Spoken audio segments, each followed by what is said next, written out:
Hello friends, welcome back to differential academy. आज हम discuss करेंगे इंडियन कॉन्स्टिट्यूशन के बारे में। देखिए, हमने ऑलरेडी 3 सेशन को कवर किया था, जिसमें फर्स्ट सेशन में देखा था हमने वेरियस एक्ट जो कि हमारे पास करे गए थे आपके कॉन्स्टिट्यूशन से पहले, ठीक है। और उनका कैसे जो उनका रोल था हमारे इंडियन कॉन्स्टिट्यूशन को डेवलप करने में, वो सारे एक्ट को देखा था। सेकेंड पार्ट में हमने डिस्कस किया था मेकिंग ऑफ द कॉन्स्टिट्यूशन, ठीक है, कि इंडिया की जो कॉन्स्टिट्यूशन की मेकिंग कैसे हुई, कौन कौन सी असेंबलीज बनाई गई, ठीक है, और किस किस लोगों ने उन्होंने रोल किया, ठीक है। और बहुत ज़्यादा इंपॉर्टेंट जो पॉइंट्स थे, हमने वो पॉइंट्स को डिस्कस किया था।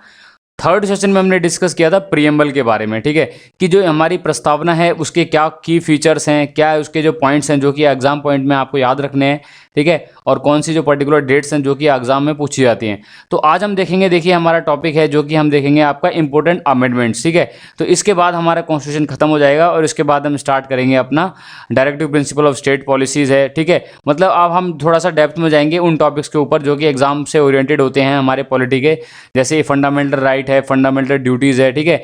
और बाकी जितने भी रिलेवेंट टॉपिक थे हमारे कॉन्स्टिट्यूशन से रिलेटेड, वो हमने कवर कर लिए हैं, ठीक है। जिन लोगों ने देखिए पुराने लेक्चर नहीं लिए हैं, उसका लिंक मैंने नीचे डिस्क्रिप्शन में दे रखा है, वहाँ से ले सकते हैं, ठीक है।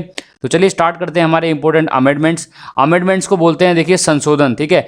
आपका जितने भी संशोधन किए गए हमारे कॉन्स्टिट्यूशन में आज़ादी के बाद, ठीक है, मतलब इसको अडॉप्ट करने के बाद, तो वो सारे संशोधन कौन कौन से हैं और कितने संशोधन हालांकि हो चुके हैं अब तक। देखिए, अब तक 104 हमारे कॉन्स्टिट्यूशन अमेंडमेंट हो चुके हैं, बट आपको 104 के 104 याद नहीं रखने हैं, आपको वो रखने हैं जो मैं अभी डिस्कस करूंगा, ठीक है। क्योंकि ये मैं जो क्वेश्चन में डिस्कस करने वाला हूं आज के स्लाइड के अंदर, ये सारे अमेंडमेंट वो हैं जो आपके 95% आपके क्वेश्चन में यही आते हैं, ठीक है, और जो बार बार अपने आप को रिपीट करने वाले क्वेश्चन हैं, ठीक है। तो चलिए स्टार्ट करते हैं आपके आज के सेशन को। जितने भी स्टूडेंट्स देख रहे हैं सेशन को लाइक कीजिए, शेयर कीजिए, ताकि सबको इसका बेनिफिट मिल पाए और मैं अपने आप को और अच्छे से बेनिफिट का अपने आप को और बहुत अच्छे से अपने आप को इम्प्रूव कर पाऊँ, ताकि आने वाले लेक्चर के अंदर मैं आपको बहुत अच्छे से डिलीवर कर पाऊँ और आपको मुझे पता लगे कि क्या क्या आपको प्रॉब्लम्स फेस हो रही हैं लेक्चर लेने के लिए, ठीक है। चलिए स्टार्ट करते हैं। देखिए, हमारे पास सबसे पहले देखिए क्या है हमारा, at present the constitution of India contains the 448 articles. अभी रिसेंटली अभी हमारा जो अगर बात बताऊँ करंट सिचुएशन क्या है, तो करंट सिचुएशन ये है, देखिए हमारे पास टोटल नंबर ऑफ आर्टिकल्स हैं, ठीक है। जो हमारे आर्टिकल हैं वो हैं 448, 25 आपके चैप्टर्स हैं या फिर पार्ट्स हैं, और 12 के हैं आपके शेड्यूल हैं यानी कि अनुसूची हैं। तो सबसे पहले तो एक स्टैटिक क्वेश्चन आपका यहाँ से बन जाएगा कि how many number of articles are there in presently, ठीक है। 2020 करंट सिचुएशन की अगर मैं बात कर रहा हूँ आपके जुलाई 2020 में, तो अभी तक 448 आर्टिकल्स हैं, 25 पार्ट हैं और 12 शेड्यूल हैं, ठीक है। और बात करता हूँ अमेंडमेंट्स के बारे में, ठीक है। अमेंडमेंट्स होता क्या है, देखिए अमेंडमेंट होता है संशोधन, यानी कि भाई आपको संविधान बनाने के बाद अगर कोई नियम है उसमें कानून में अगर चेंज लाया जाए, तो उसको एक प्रोसीजर प्रॉपर फॉलो करके लोकसभा में आपका और राज्यसभा में पास करने के बाद, राष्ट्रपति के द्वारा साइन करने के बाद, तो वो एक कानून बन जाता है और उसको हम बोल देते हैं कॉन्स्टिट्यूशन अमेंडमेंट, ठीक है, आपका संविधान संशोधन, और उसको हम काउंट कर लेते हैं एज ए कॉन्स्टिट्यूशन अमेंडमेंट।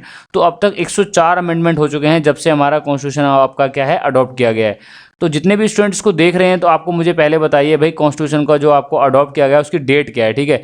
मैंने पिछले 3 लेक्चर में आपको 50 बार इसको डिस्कस किया है, तो आप सबसे पहले मुझे ये बताएंगे व्हाट इज़ द कॉन्स्टिट्यूशन अडॉप्टमेंट की डेट है जो वो क्या है और वो किसके द्वारा ड्राफ्ट किया गया, ठीक है।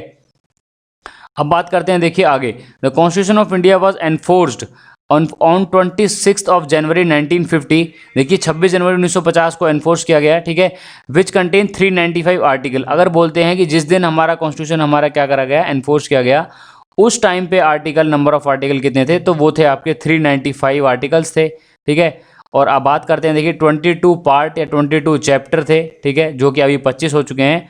और शेड्यूल कितने थे हमारे पास, 8 शेड्यूल थे, यानी कि 8 अनुसूची थी, और आपके कितनी हैं, 12 अनुसूची हैं, ठीक है। तो यानी कि 4 हमारी बढ़ चुकी हैं, वो भी डिस्कस करेंगे क्या क्या चीज़ें बढ़ी हुई हैं, ठीक है। और बात करते हैं, देखिए आर्टिकल 368 प्रोवाइड, और क्वेश्चन पूछा जाता है कि भाई हमारे संविधान के कौन से आर्टिकल में ये चीज़ मेंशन है कि पार्लियामेंट है यानी कि जो संसद है हमारी, ठीक है, वो क्या कर सकती है, अमेंडमेंट कर सकती है, संशोधन कर सकती है, ठीक है। तो वो हमारा कौन से आर्टिकल में मेंशन है, ठीक है, वो 368 में मेंशन है, ठीक है। मुझे काफ़ी बार कंप्लेंट आई थी कि सर थोड़ा सा लेक्चर का स्पीड काफ़ी ज़्यादा हो जाता है, तो हम थोड़ा सा क्या होते हैं, थोड़ा सा आपको दिक्कत आती है समझने में, ठीक है। इसलिए मैंने थोड़ा सा क्या है, अब लेक्चर का स्पीड को थोड़ा सा स्लोली रखा है, ताकि आपको प्रॉब्लम फेस ना हो, और आपको अगर लगता है कि स्पीड थोड़ी ज़्यादा कम है, तो आप उसको एक मल्टीप्लायर बढ़ा के भी देख सकते हो, ठीक है। तो आपका बात हुआ, देखिए 104 अमेंडमेंट टोटल हो चुके हैं, ठीक है।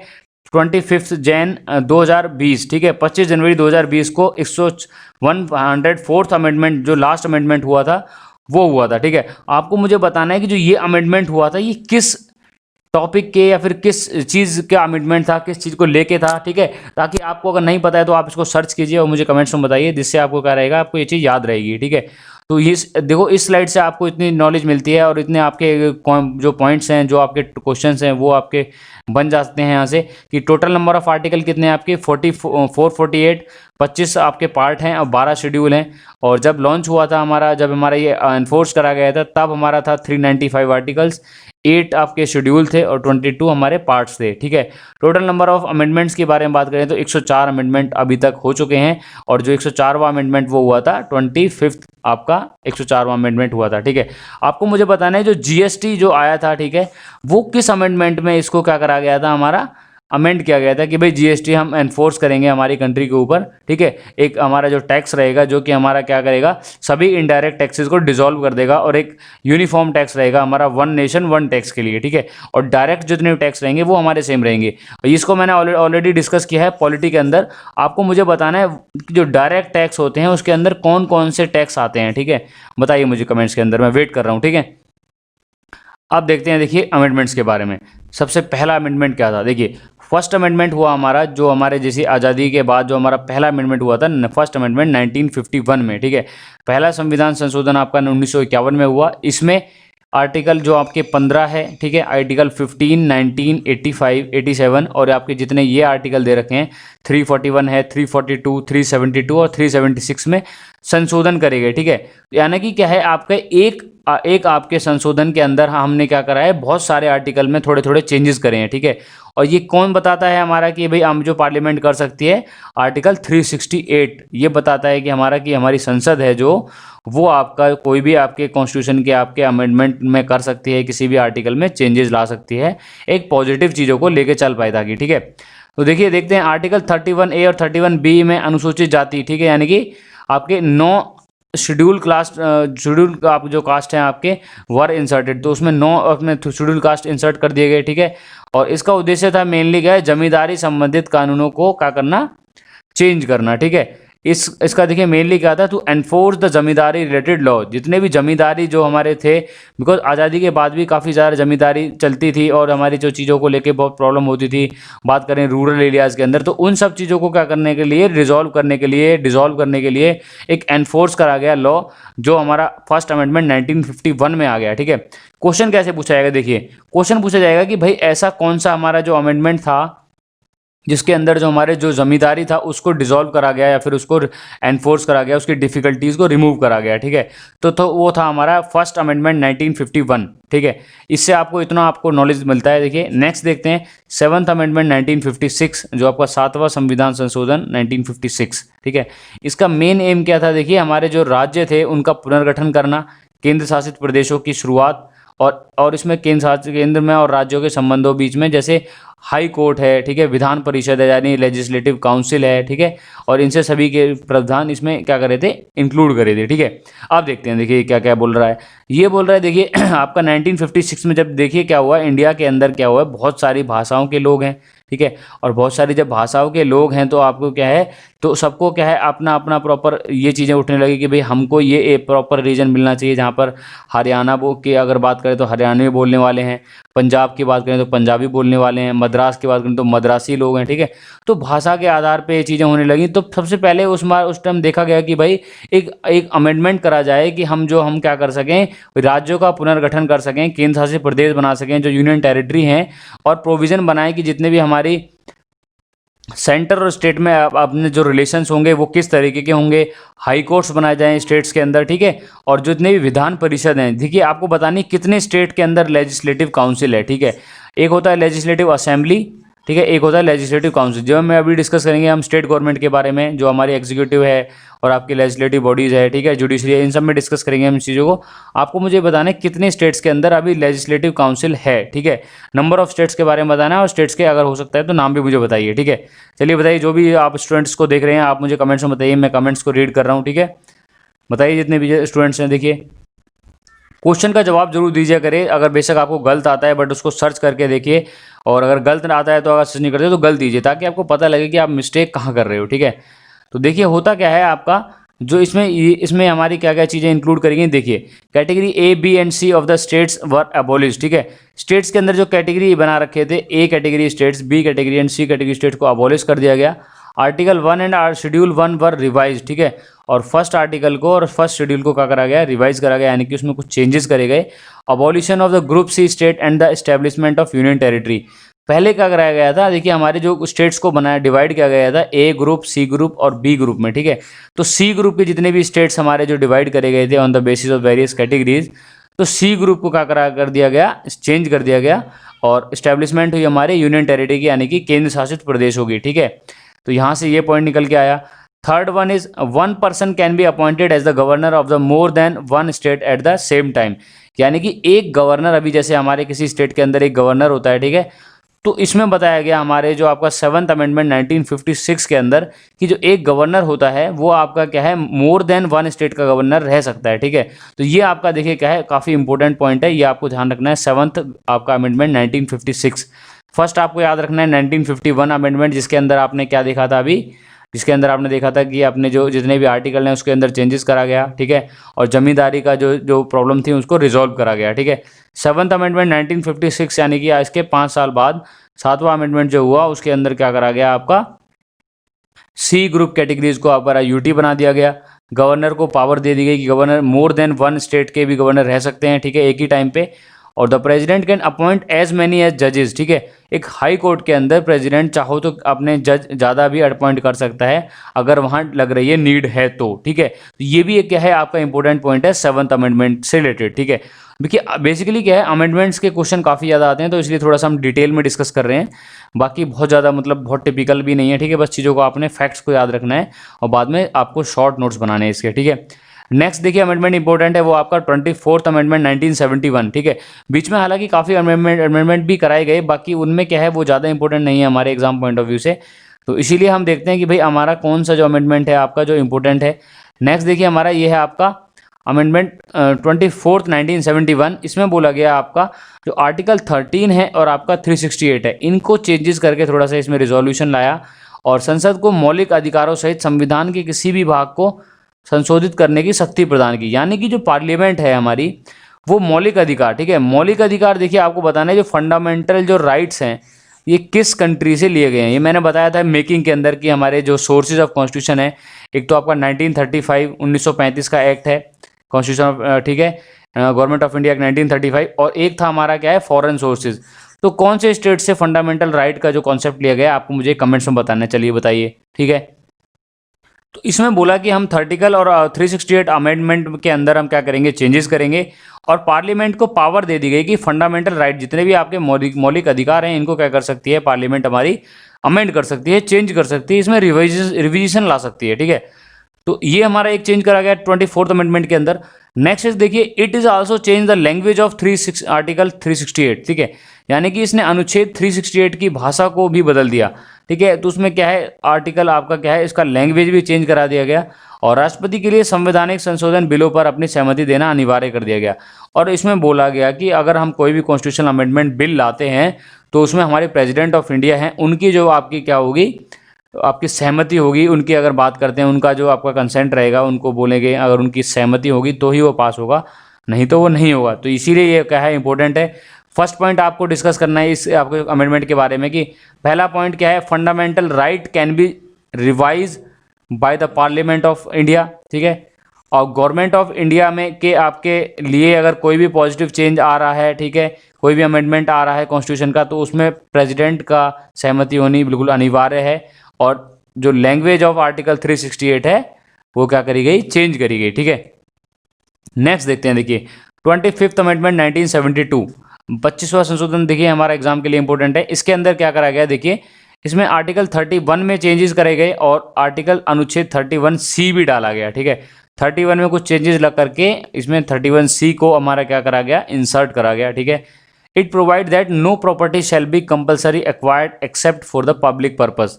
इसने बताया कि ये प्रावधान, इसने बताया कि सार्वजनिक प्रयोजन को छोड़कर किसी भी संपत्ति को अनिवार्य रूप से अधिग्रहित नहीं किया जाएगा। ठीक है, यानी कि मतलब क्या है, देखिए आप देखते हो कि आपका घर है मान लो, और यहाँ से कोई हाईवे जा रहा है, ठीक है, तो इसके पास भी अगर हाईवे अगर निकलता है तो आपको प्रॉपर मुआवजा देती है गवर्नमेंट, ठीक है। और अगर तब हमारा लैंड एक्विजिशन होता है, तो उसी तरीके से इसमें भी एक्ट में दिया गया है कि वो सार्वजनिक जो आपका प्रोविजन को छोड़कर हमारी किसी भी चीज़ को अधिग्रहित नहीं करेगी गवर्नमेंट, ठीक है। और उसके भी प्रॉपर रूल्स दिए गए हैं कि कौन सी गवर्नमेंट अगर कौन सी आपकी जगह है वो अधिग्रहित करी जाएगी। प्लस अगर ऐसी जगह कुछ अगर आपका होता भी है क्रिटिकल जैसे सिचुएशन, तो वहाँ पर क्या है, आपको मुआवजा दिया जाता है, ठीक है। आपको प्रॉपर उसी जो रेट, जो सर्कल रेट के हिसाब से ही आपको जगह दी जाती है, ठीक है। तो ये इसमें हमारे क्या है, इसमें इंक्लूड करी गई, इसीलिए ये हमारा जो अमेंडमेंट है काफ़ी इंपॉर्टेंट हो जाता है आपके एग्जाम पॉइंट ऑफ व्यू से, ठीक है। यानी कि भूमि का जो आपका अधिग्रहण है, जो हमारा क्या है, इसमें देखा गया कि कौन कौन सी भूमि को हम अधिग्रहण करेंगे, अधिग्रहित करेंगे, ठीक है। अनुच्छेद 31C और हमारा आर्टिकल 31C में ये बोला गया कि अनुच्छेद आपका 39B और आपका C के तहत जो DPSP, ठीक है, यानी कि directive principle of state policy के प्रावधानों को लागू करने के लिए बनाए गए किसी भी कानून को अनुच्छेद 14, 19 और 31 के तहत मौलिक अधिकारों के उल्लंघन के लिए शून्य घोषित किया जाएगा, ठीक है। यानी कि देखिए अगर बात करते हैं, जो हमारे आर्टिकल 31C प्रोवाइड करता है हमारे directive principle of state policy under the article 39B और C, वो हमारा क्या करेगा, not declare void for violation of the fundamental right. यानी कि हमारा क्या है, ये हमारा ये नहीं बताएगा कि हमारा फंडामेंटल राइट का जो वायोलेशन है वो होगा या नहीं होगा, ठीक है। हमारा ये चीज़ नहीं होनी चाहिए, ठीक है। इसके हमारे क्या है, इसको कंटेम्प्ट करता है ये, और इसके लिए हमारा प्रोविजन बनाया गया 1972 25th अमेंडमेंट के अंदर, ठीक है। 42nd अमेंडमेंट, देखिए ये हमारा क्या है, बहुत ही इंपॉर्टेंट अमेंडमेंट है, जिसको हम क्या बोलते हैं, मिनी कॉन्स्टिट्यूशन भी बोलते हैं, ठीक है। It was called as mini constitution because क्या है, इसका जो लेंथ था वो काफ़ी था, और लेंथ से बात ना करके मैं बताता हूँ इसके जो मेन पॉइंट्स थे, क्या करते थे, ये आपको पूरे संविधान को क्या करते थे, एक मतलब उसका स्ट्रक्चर बताते कि एक्चुअल में वो है क्या और वो कहना क्या चाह रहा है, ठीक है। और इसमें जो हमारे वर्ड्स थे वो इंसर्ट करे गए, socialist, secular and integrity in the preamble, ठीक है। और प्रस्तावना थी, उसमें जोड़े गए हमारे कौन कौन से वर्ड, धर्मनिरपेक्ष, धर्मनिरपेक्ष का मतलब क्या है, हमारा सेक्युलर है कंट्री, ठीक है। समाजवादी यानी सोशलिस्ट है, और आपका इंटेग्रिटी यानी सत्यनिष्ठा है, ठीक है। तो ये 3 वर्ड हमारे जोड़े गए, कई बार पूछ लेते हैं कौन कौन से 3 वर्ड्स को इंसर्ट किया गया प्रीएम्बल के अंदर हमारे 42nd अमेंडमेंट 1976 के अंदर, ठीक है। नेक्स्ट पॉइंट देखिए, हमारे विधानमंडल यानी कि legislature, life of the Lok Sabha and the state assembly was extended to 5 to 6 year. यानी कि हमारे देखिए बात करते हैं विधानमंडल यानी कि हमारी लोकसभा है, उसका जो आपका बात करते हैं देखिए, और राज्य विधानसभाओं का जीवन काल 5 से बढ़ाकर इस टाइम पे क्या कर दिया गया, 6 वर्ष कर दिया गया। आपको मुझे बताना है अभी जो करंट पीरियड है हमारा लोकसभा का वो कितना होता है, ठीक है। नेक्स्ट देखते हैं, देखिए president, article 74 was amendment as the president shall act in the accordance with the advice of council of minister. और इसमें बोला गया कि अनुच्छेद 74 में थोड़े से चेंजेस करके बोला गया कि राष्ट्रपति मंत्रिपरिषद की सलाह के अनुसार भी कार्य करेंगे, ठीक है। यानी कि क्या है, राष्ट्रपति का जो कार्य रहेगा वो हमारे मंत्रिपरिषद क्या रहेगा, उनके सलाह के अनुसार, यानी कि वो उनको एडवाइस कर सकते हैं, ठीक है। उनको क्या है, ऑर्डर नहीं एडवाइस के बारे में बात करा गया, ठीक है।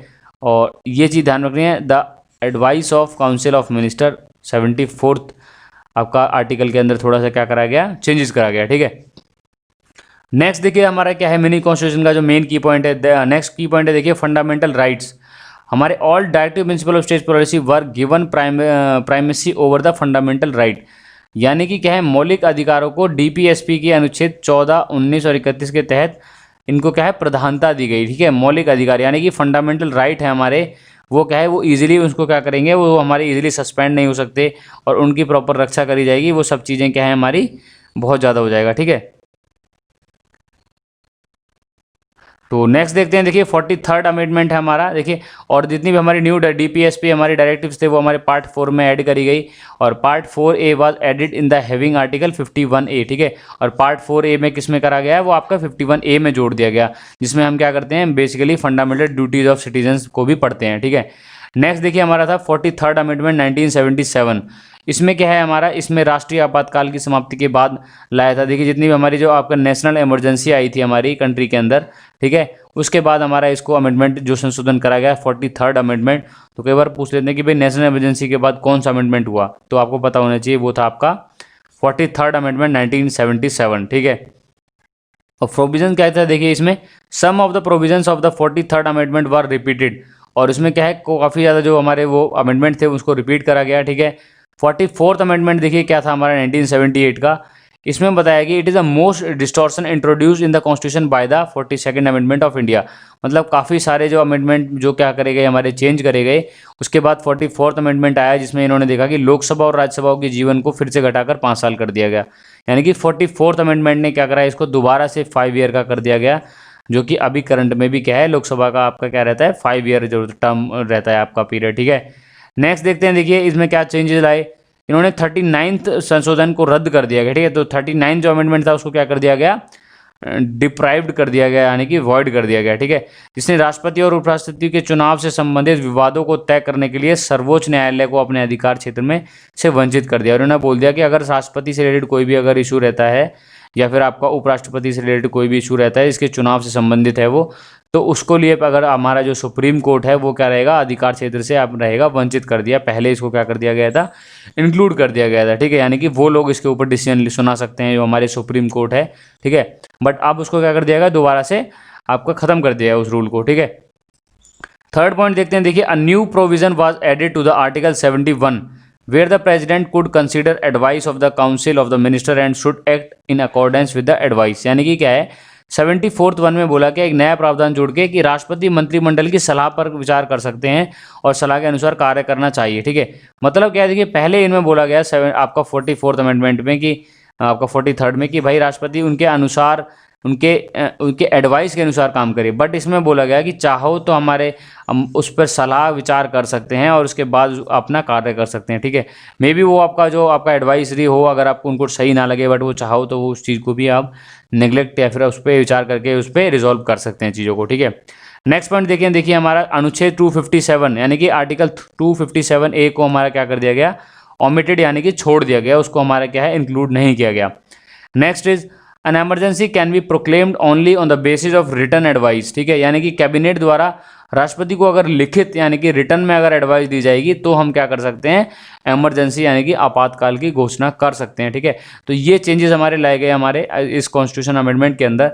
नेक्स्ट अमेंडमेंट के अंदर चेंज था हमारा right to property was taken out. ठीक है, तो संपत्ति का अधिकार जो मौलिक अधिकारों में ले लिया गया था उसको उससे क्या कर दिया गया, उसको बाहर कर दिया गया। ठीक है, तो ये फंडामेंटल राइट के अंदर अब ये नहीं आता है, इन्होंने यहाँ से हटा दिया इसको। ठीक है, इसके बाद था देखिए 52nd amendment 1985 the defection of the member selected on the party ticket to the other party was made illegal. ठीक है, इन्होंने बोला कि एक पार्टी के टिकट पर दूसरे पार्टी के लिए चुने गए सदस्य, ठीक है, यानी कि मतलब एक पार्टी का अगर किसी के पास टिकट है और दूसरी पार्टी के लिए गए चुने सदस्य के दल बदल को गैर कानूनी कर दिया गया। ठीक है, तो 52 में क्या करा गया, हमारे दल बदल को गैर कानूनी करा गया, यानी कि जो हमारी जो प्रोसेस है the defection of the member selected उसको क्या कर दिया गया, इलीगल कर दिया गया। ठीक है, 61st अमेंडमेंट है 1989 it reduce the voting age from 21 to 18। इससे पहले 18 को हमारा क्या कर दिया, 21 कर दिया था, फिर इसके बाद दोबारा इसको क्या कर दिया, 21 से घटाकर 18, यानी कि 18 साल का जो उम्र का जो आप इंसान होगा, जो आपका ह्यूमन रहेगा, आपका इंडियन सिटीजन है, तो वो क्या कर सकता है, वो वोट दे सकता है। ठीक है, नेक्स्ट अमेंडमेंट था आपका 73rd अमेंडमेंट 1993। इसमें हमारा 243 से लेके आपका 243O, ठीक है, इसमें आर्टिकल आते हैं आपके इंसर्ट करे गए और it include the provision of Panchayati Raj. ठीक है, आपको बताना है पंचायती राज को अपनाने वाला सबसे पहला जो स्टेट है वो कौन सा है। ठीक है, first state to implement the Panchayati Raj व्यवस्था। ठीक है, और पंचायती राज संस्थाओं के प्रावधान का लिया इसमें हमारा क्या है, मेन आपका क्या है, अमेंडमेंट हुआ। तो क्वेश्चन पूछा जाता है कि पंचायती राज आप किससे रिलेटेड है, आपके 73rd अमेंडमेंट 1993 से। ठीक है, नेक्स्ट अमेंडमेंट था आपका 74th अमेंडमेंट यानी कि 14वां संविधान संशोधन 1993। इसमें शहरी स्थानीय स्थान के लिए हमारे प्रावधान रखे गए। ठीक है, अब बात करते हैं देखिए इसमें और हमारा क्या है, आर्टिकल 243P टू 243ZG इनको क्या करा गया, हमारा जोड़ा गया। ठीक है, और आल्सो इंसर्टेड द 12th आपका और 12th अनुसूची भी इसमें जोड़ी गई। ठीक है, ये था हमारे देखिए आपका ये अमेंडमेंट। नेक्स्ट देखते हैं देखिए 86th अमेंडमेंट 2002 यानी कि 86वां अमेंडमेंट। इसमें क्या करा गया, 6 से लेकर 14 वर्ष की जो बच्चों थे उनकी जो आपकी बात करते हैं, उनकी जो मुफ्त और अनिवार्य एजुकेशन यानी कि क्या है, फ्री और कंपलसरी एजुकेशन कर दी गई 6 to 14 ईयर्स ऑफ एज के जितने भी बच्चे हैं। ठीक है, और अधिनियम ने मौलिक अधिकारों में अनुच्छेद करके 21A डाला और इसमें क्या है, जितने भी हमारे फंडामेंटल राइट है उनको चेंज करके हमारा क्या करा है, 21A डाला और अमेंड करके आर्टिकल 45 to 51A को भी चेंज करा। ठीक है, ये हमारे क्या हैं, हमारे 86th अमेंडमेंट के कुछ की फीचर्स। ठीक है, नेक्स्ट था हमारा 91st अमेंडमेंट 2004। इसमें देखिए बोला गया कि हमारा मंत्री परिषद के आकार को घर के कुल आपका आकार का 15% तक सीमित कर दिया, यानी कि अब the restriction of the size of the council of minister, आपका जो काउंसिल ऑफ मिनिस्टर का उसके ऊपर रेस्ट्रिक्शन लगा दिया अपना up to 15% of the total size of house. ठीक है, टोटल साइज के हिसाब से आपका 15% रहेगा आपके, ठीक है, पार्लियामेंट के। नेक्स्ट है आपका 101वां अमेंडमेंट है आपका 1 जुलाई 2017, वो कराया गया आपका जीएसटी के ऊपर। ये आपको इंपॉर्टेंट है, ये पूछ लेते हैं, जो 1 जुलाई 2017 को, ठीक है। और उस टाइम पे प्रेसिडेंट कौन थे आपके? प्रणब मुखर्जी। और बात करते हैं आपके प्राइम मिनिस्टर कौन थे? आपके जो करंट में प्राइम मिनिस्टर आपके नरेंद्र मोदी जी, ठीक है। तो ये आपके आते हैं, ये आपके इंपॉर्टेंट अमेंडमेंट्स जो कि आपको एग्जाम पॉइंट में ध्यान रखने हैं। इससे बाहर देखिए अमेंडमेंट्स आपके मेनली क्या है, नहीं आते। और यहाँ के आपका खत्म हो जाता है आपका इंडियन कॉन्स्टिट्यूशन। इसके बाद हम स्टार्ट करेंगे directive principle of state policy और फंडामेंटल राइट्स को, ठीक है। तो जितने लोगों ने प्रीवियस लेक्चर नहीं लिए आप प्रीवियस लेक्चर लीजिए। इंडियन इकोनॉमी को हम ऑलरेडी कवर कर चुके हैं, कंप्लीट इकोनॉमी। तो कंप्लीट इकोनॉमी के प्लेलिस्ट का लिंक मैंने नीचे डिस्क्रिप्शन में दे रखा है। टेक्निकल के लिए हम ऑलरेडी इंजीनियरिंग के कॉन्सेप्ट हम डिस्कस कर रहे हैं, एसएससी जेई का प्रीवियस ईयर भी कवर कर रहे हैं, गेट और ईएससी की भी क्वेश्चन कर रहे हैं। तो टेक्निकल आप यहाँ से ले सकते हो, ठीक है। तो मिलते हैं नेक्स्ट वीडियो के लिए, ठीक है। और अपने जो कमेंट्स हैं वो मुझे बताइए, कोई भी अगर प्रॉब्लम आ रही है रिगार्डिंग द आपका जो करियर है और आपको प्रिपरेशन रिलेटेड कोई भी हेल्प चाहिए, ठीक है, तो मैं आपको उसको सॉल्व करूँगा। आप मुझे डायरेक्ट मेल भी कर सकते हैं, मेल आईडी मेरी डिस्क्रिप्शन में दे रखी है मैंने, ठीक है। तो मिलते हैं नेक्स्ट लेक्चर के अंदर। Stay home, stay safe and always be different, be differential.